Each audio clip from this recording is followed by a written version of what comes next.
کویا بر تلفن مرا زنگ میزنه کنیش تلفن ما نیست زنگ بزن فرشته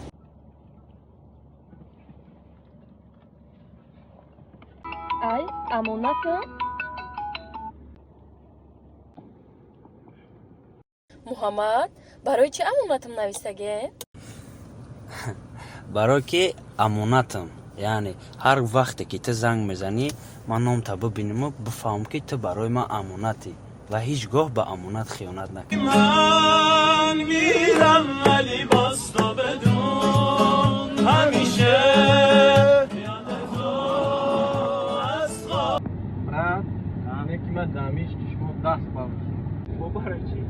اگه چی باید اون امانت موندی؟ که دیوانه و اندام شاید ما بر اومدگی بود برای می امانت رو سخرانش کردم میره در یک کارتینکا دیدگی بود